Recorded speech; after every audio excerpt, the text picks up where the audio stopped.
大家好，歡迎嚟到廣東話大圈子，我係一心。今日我要為大家介紹一個連接詞，學新嘢。為咗，為咗，為咗，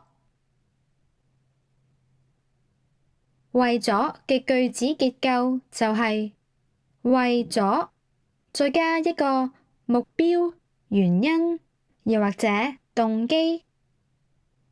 我哋一齊睇下一啲例子。為咗減肥，我決定一個月唔食蛋撻。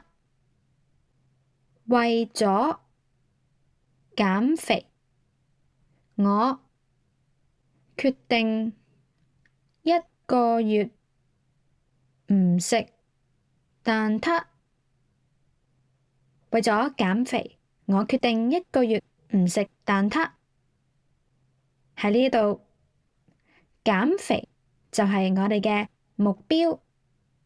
為咗減肥，我決定一個月唔食蛋撻。為咗減肥，我決定一個月唔食蛋撻。我哋就睇下其他例子。佢為咗你犧牲咗好多。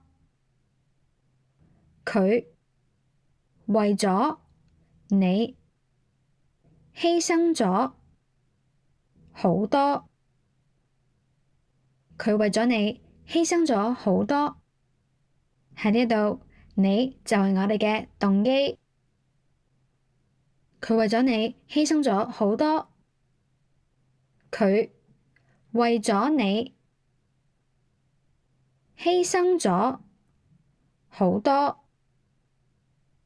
佢為咗你犧牲咗好多。我哋再睇下最後一個例子。為咗唔好遲到，我好早就出發。為咗唔好遲到，我好早就出發。為咗唔好遲到，我好早就出發。喺呢度，唔好遲到就係我哋早出發嘅原因啦。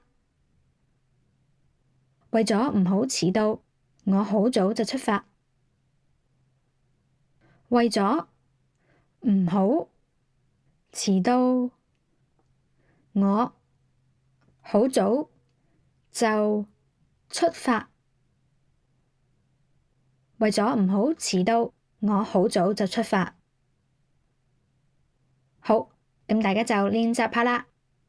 都係嗰句，廣東話係我母語，但係如果有任何錯漏，歡迎留言話畀我知。好，係咁多，食飯先。